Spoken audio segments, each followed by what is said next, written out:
Hi, just kicking things off here. We are going to be doing a texturing of a plane in 3ds Max using an unwrap, which is a modifier that can be used on a piece of geometry that lets you take a projection or a flattened out version of an image and wrap it around it.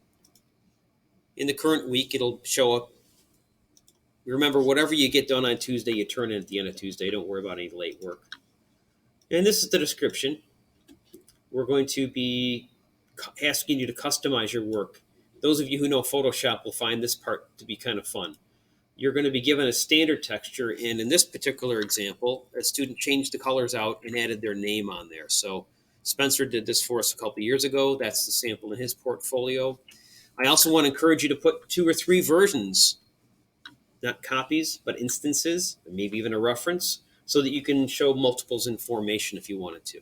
Either one of those would be a great customization. Remember, it's your portfolio. So this is a standard version of the UVW wrapping that's going to be used. And it's got some kind of almost hand-painted looked text on there with the pilot's name on it. So it was a tradition at one point in time. And this is another one where somebody added their name. Mark Bennett added his name on this particular version. They're both, and in both instances, they're using the standard camera view and the standard background, but you can change those up as well. So as described in the activity here, which I'll get back to, you're going to be opening up and you're going to be using the starting point. Step 1, we're going to open up the starting point. Now, I built a folder for you guys yesterday that was a little bit easier to find, but I want you to get used to navigating around in these file structures. Game programming drive under Art and then 3D. So if you touch A on your keyboard, you go to Art. If you touch 3 on your keyboard, you go to 3D. And then we're going to look for tutorial files, which is in all caps. There's not much of a difference between the 2015 and 2016. I'm probably going to delete the 2015 version pretty quickly. I just want to double check I'm not going to delete anything that I customized. And in there, remember now, 3ds Max breaks things out. You got scene files, and you've also got your scene assets. So we're going to open a scene, but we need to also remember to go back in and path to the scene assets so that we're looking on the I drive, but we're saving on the H drive. In scenes, the starting point here is under Materials and Mapping, and it is called UVW, Unwrap UVW. And so again, I call it the plane project or the P47 project, but they're going to call it whatever the topic is, like Unwrap. Now, there's also the link I'm putting up on the Google Classroom that brings you right into the tutorial. Starts out very much the same. But what I just showed you saves you the trouble of having to go through the setup where you download the files. So you can jump in right here. We've got the file open. And when it opens, you'll probably get a message about needing to convert it or update it. If you do, just go ahead and convert it. I would use the Art render, but you could also use the Arnold render. I'm going to leave that up to you as well.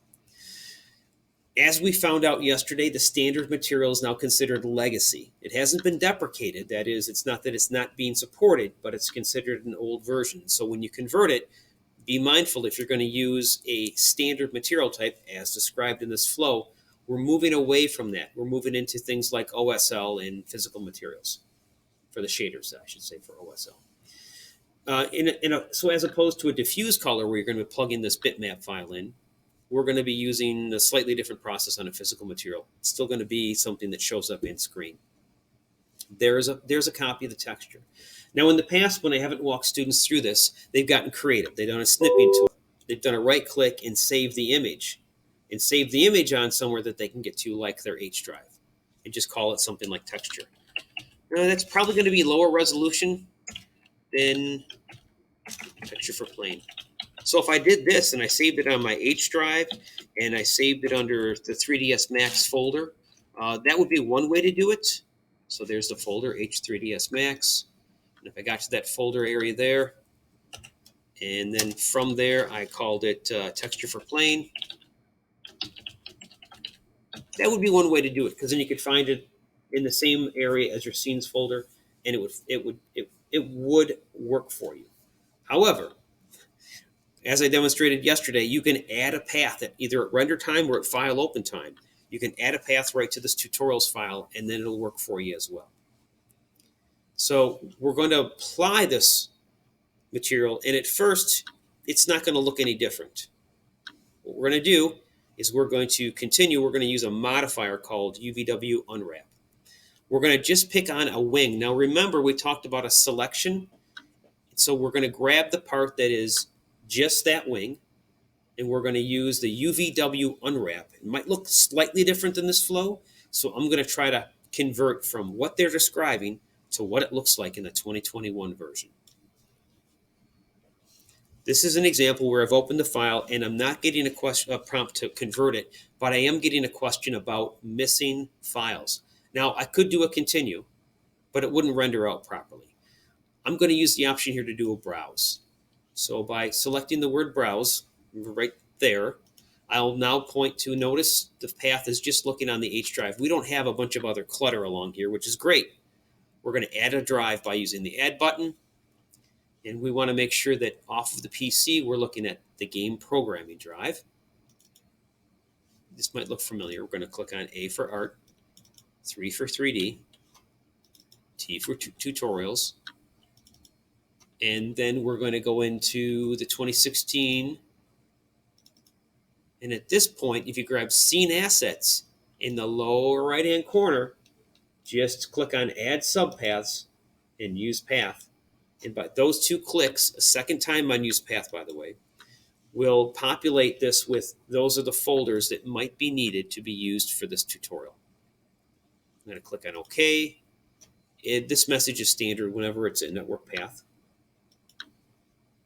And I no longer have any error messages on load, so when I do a continue, now it's gotten to the point for the scene converter. All good, all good. At the top here, I want you to notice I'm using the art compatible features. Art is the current preset, and just below me here, I'm going to click on Convert Scene. That jumped up pretty quick. I didn't get any error messages. Since I'm done with this conversion, I could just click on the X to close it. And here's a version of the starting file right here. The next thing we're going to do is touch M on the keyboard to bring up the material editor. They want us to use a standard material. So if I were to come over here and search by name for the word standard, I would find standard, but I would notice that it's got the word legacy next to it, which is what I'd mentioned. I can pull one out and look at the simple nodes that are there. But what I prefer you work on, and it's not going to be directly documented, but I trust you'll be able to figure it out. So we've played with these physical materials. So I'm going to grab a physical material sample and bring that out as well. Now, whenever I bring one of these out in the slate material editor, and I'm focused on just one, you'll notice the dotted line on this particular material. While you're thinking of it, and before you move on, give it a name and maybe even pick a preset. So in this case, it's going to be a paint on an airplane, and I can start to think, what would that physically be like? And at the same time, what would be a good name? So over on the properties that are exposed when it's an active node, I'm going to change the name from material number 59, which is meaningless to me. I'm going to change it to something like fuselage material. What did you say? MAT for material. Yeah. Sometimes you work for a company and they want you to have a specific start or end so you can keep track of what the material is versus the texture or the static mesh. So we're going to use fuselage MAT just to demonstrate that concept. Next thing I want to do is pick a starting point for a finish. So there's non-metallic, there's metals, there's a matte aluminum. I'm going to think matte aluminum would probably be pretty close to the surface qualities that I'm after, so I'm going to use that as a preset. Under the base color map, I don't have to stick with a solid color. What I can do here on base color map is I can click on a node and drag out backwards, and when I let go, it's going to say, what do you want to put here? Actually, what I want to put there is just a bitmap. Bitmap's really any image, and I happen to be looking in the right spot here, so I'm looking for that P47 view. If I paged or use the arrow key down to P47 texture.jpg and I select it and do open, I now get the bitmap in for the material. Now we can do more with it as a physical material, but what you'll start to see on this marble preview here is shininess on a material, which is based on that bitmap. Before I go any further, I'm going to minimize, actually with this, I'm going to make sure I'm selected on the material, not the node I was talking about, but the material itself. I want to assign it to my selection, but I got to make sure I've selected the plane first. All right, there's the plane in the background. If I click on it, and once again, they don't have a Scene Explorer by default in this view. Here's some messages telling me, look, you changed your render, you moved some things around. That's all great, but I'm not worried about it right now. What I want to do is make sure I've selected my plane here, and I don't know what it's called because this is someone else's work. So let's bring up a Scene Explorer. Clicking on the word Tools, we bring up a Scene Explorer. If it's not already docked, we talked about that yesterday, you can dock it. And I've got, for example, P47 as an object. If I turn it off, turn it on, that's the one I'm interested in. I'm just doing a reality check. Is this what I want? Versus something called plane, which is actually probably, plane is actually the propeller. Bad name for that because it is an airplane, but what we're interested in is the P47. All right, when it is the active selection, which I can lock by clicking on the lock at the bottom. Let me not jump around too much. But I can lock my selection, verifying in the Scene Explorer I'm on the P47, and I've got the material in my material editor here selected. I can use a button here that says assign the material to the selection. There's also the shortcut key. I believe it is A, but I'm just going to use the button. And just like what we looked at in the instructions, it's applied. It doesn't look good, but it's applied. We will use a modifier to correct that situation. Now, if you don't see this in the background, then there's a good chance that the button right above my head here has not been turned on. So make sure you've got that button turned on. Not really above my head. There we go. Right above my head there. These look like checkerboards. That's an indication that you're talking about a material in 3ds Max. That's pretty much it for the first step. And then you're going to pick up from there. Now, the things I did is I just basically used a physical material instead of a standard material. Continuing on now, let's see what the instructions tell us to do next. Done. So at the bottom here, now you'll notice their instructions are a little bit different. I've done a demo of how to do that. I want you to have both. Some people do better by reading, some people do better by seeing. Now we're going to move on to the next step here. And again, there might be some slight differences between the version they created the tutorial in and what you've got in lab, so I'm going to go through this a little bit with you. Notice it says continue or, and they give you a second one called unadjusted, right? So we want to make sure we're on the P47 and we're going to use the modifier. Now, this is the first thing that might look slightly different to you, but it should pretty much match. And that is to say that there's not a great difference between the icon that they used in that version and this, but I admit it's not exact. And some people are a little bit thrown by little differences. So let's take a look at the version here in 3ds Max. For the time being, I'm going to close out of my material browser. And I want to emphasize in the upper right-hand corner that this is the Modify panel. I've gotten here by using my mouse next to the Create panel. It's called Modify. And in the modifier list right here, I'm going to click and I'm going to type in UV for UVW. And I'm going to go to an Unwrap UVW. So just by touching U in that box, it will jump to the area that you're interested in. Now there is UVW Map, there's UVW Mapping Aid, there's UVW Mapping Clear. We'll talk about more of these as the curriculum goes on. I believe we're using Unwrap UVW in this approach, so we're going to stick with that. Now that we've added this in the modifier list, there's a little diamond here that we can open up. It's actually a triangle. And we can get into polygons. So we get down to the polygon level in the stack. That's what they mean. Verts, edges, and polygons. So the other way to make sure is visually, you've got dots for verts, lines for edges, and you've got the square indicating polygons. My personal suggestion when you're working in a view like this, and it's not in the tutorial, is to press the F3 key and bring up the wireframe or the F4 key to bring up your facets to get an idea where your polygons are. That's what you're going to be dealing with, is those polygons. Now we happen to be locked into a camera view. This is fine for rendering. but for putting a texture on it, it's horrible. We're going to want to put ourselves into what's called an orthographic view. An orthographic view means we're locked onto a surface so that we're not looking at something at an angle. It's kind of tricky, but an example of an orthographic view, if I were to touch on the viewport here, is the letter T brings me to a top viewport. Now I'm locked on the top view of this plane, and I can select parts of the plane and make sure I'm only clicking on perhaps one side versus both sides of a wing, because we can ignore that back facing, or we can grab both sides. Talk about that in a minute. We're at the polygon level. Set up the top of the left wing for mapping. So see, I'm not even sure that they tell you to switch to the top. But what we're going to do here is they're going to make sure that we've got 4 viewports, and we're going to work, I think, probably in the top viewport. There we go. Now selecting these polygons to get them on the wing, you're going to use the control key and the click. And you're going to grab, make sure you get the what they call the narrow faces along the leading edge of the plane, as well as the top side. So you will at times maximize different viewports. And here's the thing is, if you control click on the wrong object, control click again to deselect it. Make sure you stay at the polygon level. We have used selection sets. We did so yesterday in the Army compound when we grabbed barracks or we grabbed barn. Here's another example where you're going to be, and by the way, you're going to get back to the Army compound later this week. This is a little bit more focused. It's down to an hour.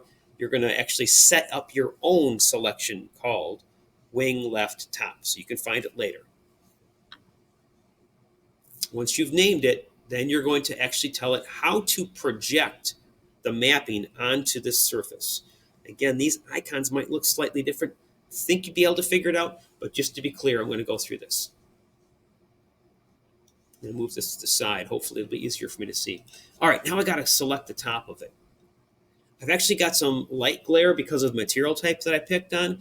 So under edged faces here, I'm going to switch to from default to, I don't know, flat color.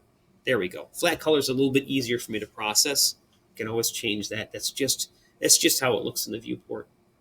I'm at the polygon level, and if I click on a polygon, it should show up that it's selected. Polygon level. Click. Oh, I've got my selection locked. This is great. Remember at the bottom, I was so proud of myself by locking my selection. I need to unlock it so I can click on something new.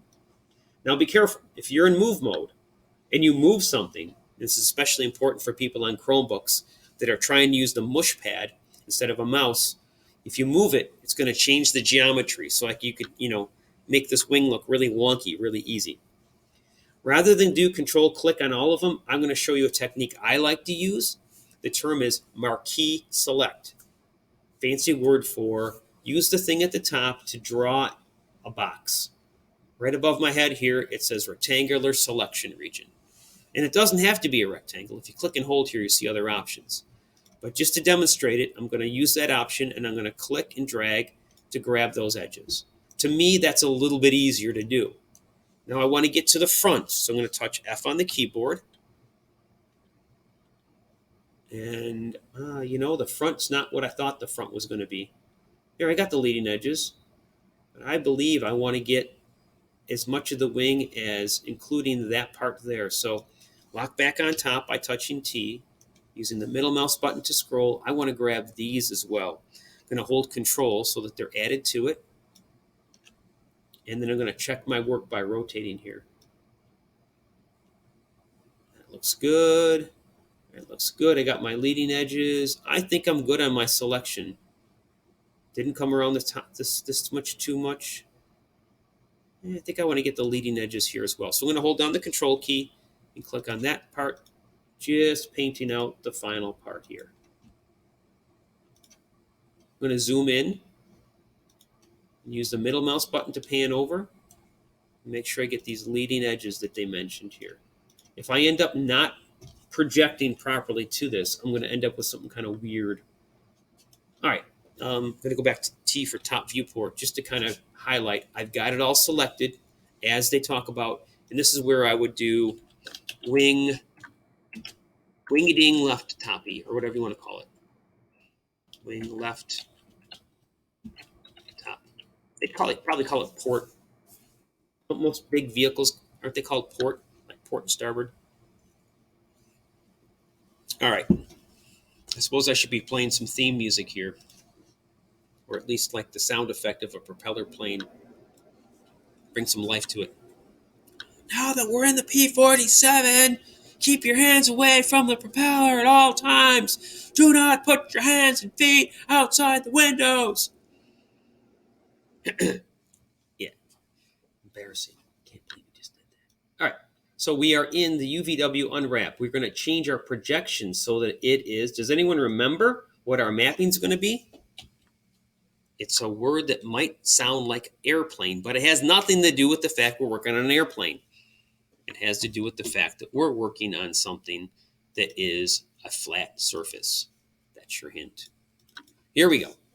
Projection. So on the modify panel, scroll down to the projection rollout. That's a vocabulary word. And then click the flat little button thingy. So we're going to look for the word projection. Right? So that's what we're expecting to see, is something's projected on that part there. So let me get down here and find the part that shows planar projection. I'm scrolling down. I'm off on the right over here. There it is. See where it says projection? Everything's backwards in this world. Projection. So I'm going to click on this. Bam. And now, whoa, but it's not oriented quite the right way. And again, this is one flow. It's not exactly the flow that I've learned to use over time. But what we've just done is we've said, all right, on this part of the plane, we're going to take an image from over here and we're going to make it look like it's flat. That's what we've done so far. How far are we in this hour-long process? We're just establishing it. We're showing the workflow. So I'm going to jump back into that tutorial again, see where we're at. Click Align Options, Z, to align to Z, to make sure it's patterned with the world Z axis. So we're looking for the letter Z. And then in here, we're also going to turn that off. Notice we're going to do Open UV Editor. That's a really cool thing, but it could be confusing if it's never been shown to you. That's why I'm doing this. So make sure we're on Z, as in Z.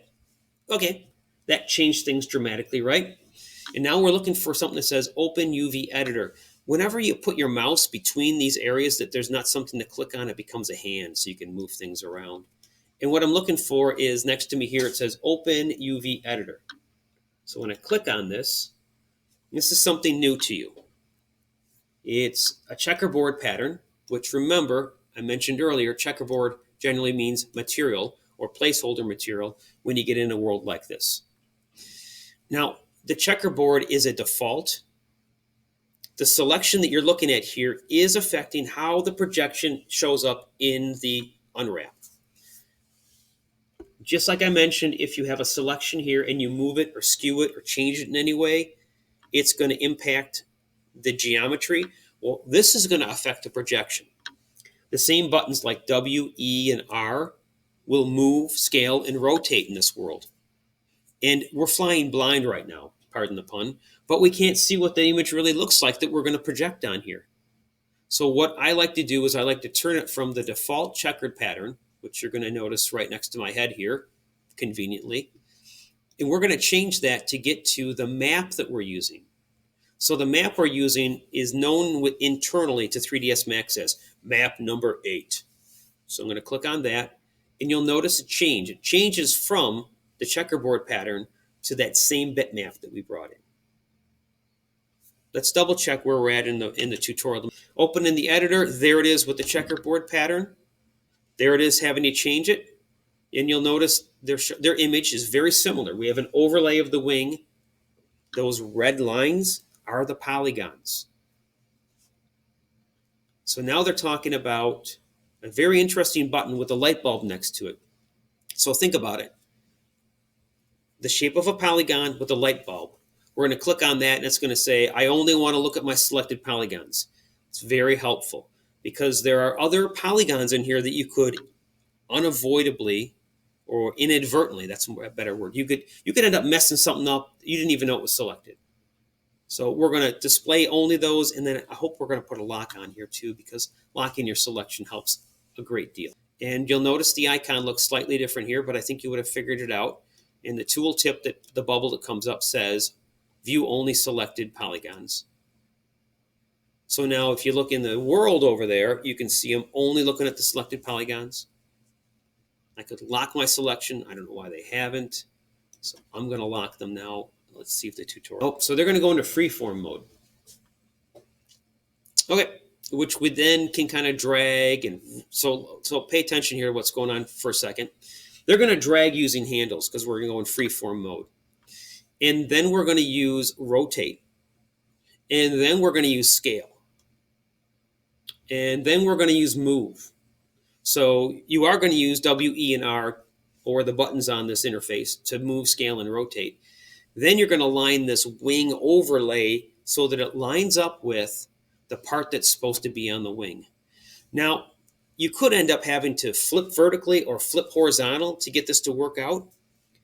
And one of the tricks that we do is we usually stack overlapping UVs. So if you've got one wing, the top of that's probably mapped the same as the other as far as where it is on the image. That was all done for you on the Jeep and the helicopter when you opened up the scenes yesterday. Today, we're looking at the details of it. All right, so we're basically lining up the parts for the wing, and we can also use it for the tail. But whatever the approach of the artist is, we want to end up with a star and a bar on the wing. That's my goal. I'm looking at the star and the bar. You can get this whole thing done and then change the texture afterwards. So don't worry about changing your texture beforehand because you're not really sure how this is all going to work out until you've gone through the process. Dropping back into 3ds Max. The freeform mode is active already. So I'm going to actually go ahead and I can use the handles to move this object. So if I click on a corner and drag, I can drag it. I can use W, E, and R. So if I scale it down, and there's the scaling. So if I click and drag now with the scale tool, I can make it smaller. The rotate is the E key, and if I click and move around there, I can rotate it. And I'm looking for that star over there, so I'm going to try to, actually I wanted to use move, so the camera's right in front of my selection. I'm just flying blind here myself. I'm just going to go back W, E, and R until I get this looking like where I want it. Okay, and with scaling, there is uniform and there's non-uniform. So if you just want to make it stretchy etchy, you can do so. Or if you want to change it so it's just uppy downy, you can do so. Those are very technical terms, by the way, stretchy etchy and sketchy etchy or whatever. So when you're happy with it, that's great. You're done with this part. W, E, and R and rotate and line up to your heart's content. It's not like press the button 5 times. This is kind of a visual process. There's my star and bar on my wing. I'm feeling good. I'm moving on. If you have not saved it yet, make sure you're doing a save and saving it on your H drive.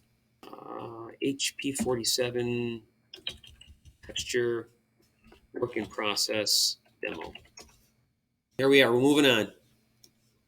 Was this information helpful? I don't know yet. I don't have it done. Mapping the remainder of the airplane. So we've gone through a demo of one process. Now what you're going to do is you're going to get back into the polygon subselect level, and you're going to keep putting faces on the whole wing. You're going to do, you did the left wing, now you're going to do the right wing. It's kind of doing this like, all right, you know what you're doing. You're going to get to the point where you got the left wing and the right wing. Then you're going to look on the bottom of the plane. You're going to grab the bottom of the wings. You're going to map those out. And then you're going to move on from there, and you're going to grab parts of the tail, and you're going to map those out. You will pick up speed. Just going to scroll through here. You can pick the parts. You can get the whole thing. Side fuselage. Remember to name parts as you go through. Line up the side. That's pretty much it. So there's the intake shaft. It's going to get apart. So pay attention to this image here if you would. You'll notice that when you first bring something in there and you haven't scaled it, it might show it as the full view. And you might need to scale it down because it's just like a little dark dot there. Okay. Pay attention if it's X, Y, or Z on the alignment. Propeller shaft. You're going to put the propeller shaft onto something. And so this is taking shape here. This is pretty much done for the standard. However, I want you to make it yours. So continue on this path. When you get it done, I want you to make it yours. By the way, your propeller might not render out properly. Let's go to the camera viewport here. And let's just do a Shift Q. And it's rendering. There we go. There's an art render of this partially modeled. Yeah, the propeller looks decent. But, you know, once you're done with your version, your interpretation of it, you can change your camera. I'd encourage you to do so. You could add your name in a different way. You could put your snowman flying the plane. You can merge in whatever you want to make it your scene. Have fun with it. That's what this is about. Something that you'd be proud of in your portfolio. Maybe you want to have 3 of them. So I'm in camera view. I'm going to touch P for perspective. And I want to get back into here and turn off the show selected faces only option off, so that I can do a little bit more. So back on the polygon level, and I'm going to get into the UVW edit, not reset, open in UVW and turn off this option here so I can see all my polygons. I can put them at a better angle. Okay. There we go. Build something that you're proud of and happy of. Have fun. That's what this is. That's what all these activities. By the way, you notice there's no wing there, but if I go back up to unwrap UVW, should be there. If you have an issue with this, let me know. I have a slightly different flow I've done in the past where I flatten my mapping first. That might be a better approach, but this will get you rolling. Thank you for your attention. Remember, your activities and your questions are what's going to be your path to success.